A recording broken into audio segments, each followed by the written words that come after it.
Hello, this is Dr. Grande. Today I will offer an update on the case of Lilly and Jack Sullivan. First, I'll look at the background of this case, move to the timeline of the incident, then offer my analysis. Lilly Sullivan was born on March 22, 2019. Her brother Jack Sullivan was born on October 29, 2020. The siblings lived in Nova Scotia. Their father, Cody Sullivan, and their mother, Malaya Brooks Murray, became romantically involved in 2019, but separated in 2022. Malaya petitioned the court for full custody of the children, and Lilly and Jack had no contact with Cody since then. At some point, Malaya became romantically involved with a man named Daniel Martell. In 2023, the family moved into a trailer on Garlock Road in Lansdowne, 16 miles south of New Glasgow. Lansdowne is in a rural area of Nova Scotia. It has a population of only 100 and is not frequently visited by outsiders. The residents are generally economically disadvantaged, their homes are in terrible condition, and cell phone service is limited. Many of the residents are related to one another, and their families have been in the area for generations. The property where the trailer sat was owned by Daniel's mother, Janie McKenzie, who lived on the property as well. Malaya was a stay-at-home mom, and Daniel worked at a local sawmill. Daniel referred to himself as the stepfather of Lilly and Jack Sullivan. On December 5, 2023, Malaya had a daughter named Meadow. Eventually, Daniel's mother, Janie, moved out of the trailer and into an RV just a few feet away on the same property. Both the trailer and the RV appeared to be in very poor condition. Looking at photographs of the property, one could easily confuse it with a pile of trash and debris. Referring to the property as dilapidated would be overly generous. Around the property there is dense forest, which is extremely difficult to navigate and filled with insects. Lilly and Jack Sullivan attended Salt Springs Elementary, which is 11 miles from their home. They would sometimes show up at school dirty and without adequate clothing for the winter. On December 13, 2024, Jack arrived at school with a black eye. Now moving to the timeline of the incident.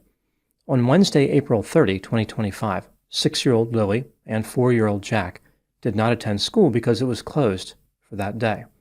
Their mother kept them home on Thursday, May 1, because Lilly had a cough. On this same day, Lilly and Jack were seen in public with family members. On Friday, May 2, 2025, the children were once again kept home from school. Daniel was home on this day as well because the sawmill was only giving him one shift a week. At about 10 a.m., Malaya called 911 and indicated that Lilly and Jack were missing from the trailer.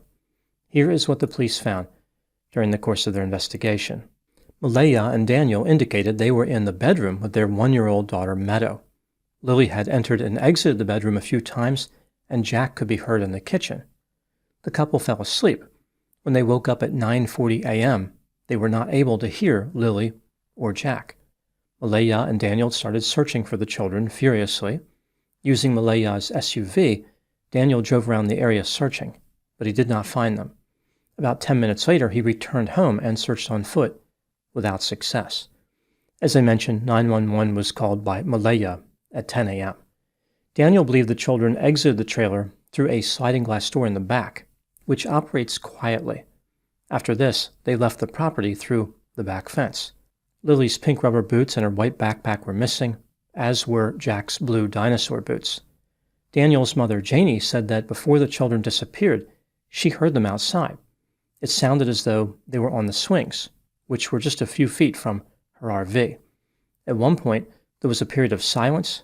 Then Janie heard Daniel calling the children's names. Daniel said that on the evening before the disappearance, everybody was in the trailer. He had been working on the fence in the backyard. Nothing seemed to be out of the ordinary. The authorities conducted an extensive search of the area, deploying over 160 rescue personnel, as well as helicopters, drones, and dog teams. About 3,000 feet from the trailer, they found a pink blanket, which had been torn. It was on the branches of a spruce tree off Lansdowne Road, near a footprint the size of a child's boot. A similar footprint was found in the driveway 50 feet or so from the trailer. Initially, Daniel said the blanket did not belong to Lilly, but later he changed his story, saying that he found part of the same blanket in his garbage, which was about a week old.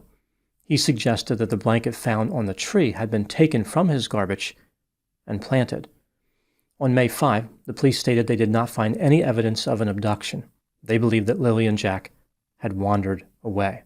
On May 7, 2025, the police scaled back the search operation. They had thoroughly searched a 2.1 square mile area without success. On May 8, a neighbor made a report to the police indicating they had information that may be relevant to the case. The neighbor said that between midnight and 5 a.m. on the night of the disappearance, they heard the same loud 5-speed car come and go from Daniel's trailer about 6 times. At the time I'm making this video, Lilly and Jack Sullivan remained missing. The police continue to investigate the disappearance. Some people believe that Daniel was involved in the disappearance. For instance, there have been many videos on social media implying that he was responsible. Daniel has received Facebook messages calling him a child killer and asking, "Where are the bodies?" Daniel is not happy about all the negative attention. He said that people stare at him and give him dirty looks when he is in public. According to Daniel, one time a salesman snatched a vehicle key from his hand and walked away upon realizing that he was the stepfather of the missing children. Daniel continues to maintain that he had nothing to do with the disappearance. Now moving to my analysis. Here are my thoughts on a few areas that stood out to me in this case. Item number 1. In many ways, one could argue that Daniel is not a well-adjusted or productive individual. He allegedly failed to file his taxes before the April 30, 2025 deadline, which meant that a $1,900 per month child benefit check from Canada was discontinued. Despite his apparent financial difficulties, he denied having money problems and told friends that he was getting into investing. Various people claim that Malaya made statements critical of Daniel. For example, he was jealous, controlling, would take her phone from her, and once had a drug addiction. Daniel said he never had a substance use problem, but admitted to taking methamphetamines and, quote, pretty much everything, unquote. He started attending NA meetings 3 times a week and has taken online courses to address various symptoms like depression, anger, violent behavior, and substance use. Despite only working 1 shift a week at the sawmill, Daniel went on leave due to stress after the disappearance. I guess that 1 shift a week was just too much for him to handle. He needed a break. Item number 2. Lilly and Jack Sullivan did not appear to be particularly well cared for. They went to school dirty, did not have the right clothing for winter. Jack had a black eye 5 months before disappearing, and, according to Daniel, Lilly had a black eye when she disappeared. A few months before the children went missing, a social worker visited the trailer over concerns the children were developmentally delayed. Malaya said both children had autism spectrum disorder, but they had never been diagnosed. Item number 3. Right after the disappearance, Malaya blocked Daniel on social media and changed her status on Facebook to single. This is consistent with the relationship being problematic to begin with. However, it's also important for another reason. Some people believe that they were involved in the disappearance, but if they were, separating right after the incident would not be a good idea. Normally, conspirators try to stick together, afraid that if they are apart, the other one will talk to the authorities. Their post-disappearance breakup is consistent with not working in a coordinated fashion and supports the theory that at least one of them was not involved. If one of them was not involved, it would be more difficult for the other one to be involved. It's hard to imagine that one of them could have murdered or kidnapped the children without the other one knowing. The trailer they lived in is pretty small. It's hard to keep secrets in that environment. Item number 4. The terrain surrounding the trailer where Lilly and Jack lived is very difficult to navigate.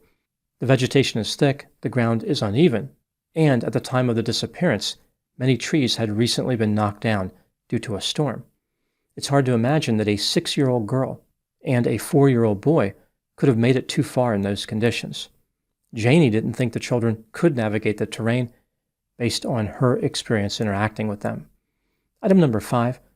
What happened to Lilly and Jack Sullivan? There are really only 2 theories that explain the disappearance. Theory number 1 is they wandered into the surrounding heavily wooded area and somehow disappeared. They eluded the people who were searching for them. Theory number 2 is that foul play was involved. Someone took the children. This could be a relative, a friend, or a stranger. Because there are only 2 theories, If one theory is true, the other theory must be false. With this in mind, let's take a look at the evidence both for and against the idea that theory number 1 is true. The children wandered into the woods and no one else was involved. I'll start with the factors that support this theory. Malaya and Daniel said the children had walked away from the trailer. Janie's story is consistent with this theory as far as what she heard and when she heard it. The police said there were no signs of foul play. Kidnapping by a stranger in rural areas is extremely rare. Lansdowne is not an area often visited by strangers. A kidnapping perpetrated by someone the children knew would be more likely, but still very low probability. Lily's backpack was missing, as if she was prepared for a trip. A blanket that may have been hers was found along with a footprint that could have been from her or Jack. There was also a small footprint in the driveway. The children had constructed a makeshift fort in the woods. They must have been at least somewhat comfortable spending time in the forest. One would think that children would be afraid to wander into a forest, but maybe Lily and Jack were not concerned. The car the neighbor heard in the area does not match the time frame put forth by Malaya, Daniel, and Janie. Now moving to the factors that contradict the theory that the children wandered away. The authorities thoroughly searched every area the children could have realistically reached on foot. This terrain is very difficult to navigate even for adults. What motive could the children have possibly had for leaving their home on foot? Malaya indicated they were not the type of children to go outside alone. It is extremely unusual for children to venture into the wilderness.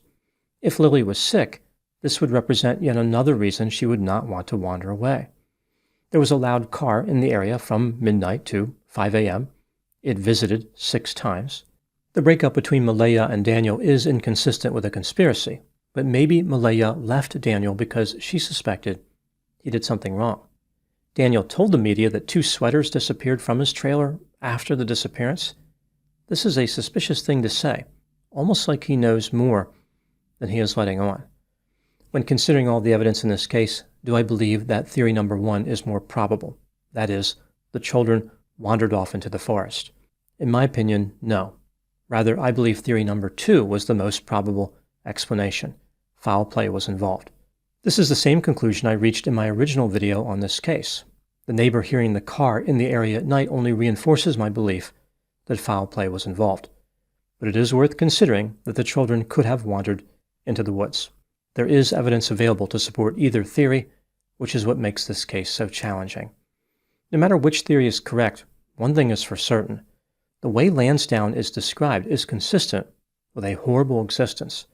Everybody is related to one another, insects are everywhere, they are surrounded by a dense forest, drug use is elevated in the area, and the homes look like they belong in the apocalypse.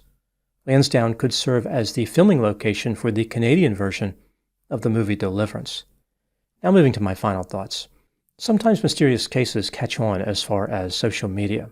A large number of content creators focus on the case and put out a staggering quantity of meaningless videos. They do not really have anything to say, like no new information and certainly no analysis. They keep on producing empty content because the interest level is so high. Many of these videos simply recycle images and video segments from the media with no content creator actually appearing on camera. They are faceless videos. They have titles that are supposed to be catchy, like Major Breakthrough, Body Discovered, and Shocking New Evidence. But the only thing they really accomplish is the dissemination of disjointed, incomplete, nonsensical, unnecessary, inaccurate, poorly organized, and very boring videos. The same phenomenon has played out in other high-profile cases like Chris Watts, Summer Wells, Gabby Petito, and the Johnny Depp-Amber Heard defamation trial. It's like these bizarre cases are surrounded by an ocean of noise, trying to drown out any meaningful dialogue or any thoughtful analysis. In the case of Lilly and Jack Sullivan, one can only hope that the flood of poorly crafted videos does not mislead the public or distort the truth with misinformation. Those are my thoughts on the case of Lilly and Jack Sullivan. Thank you so much for watching. I'll talk to you soon.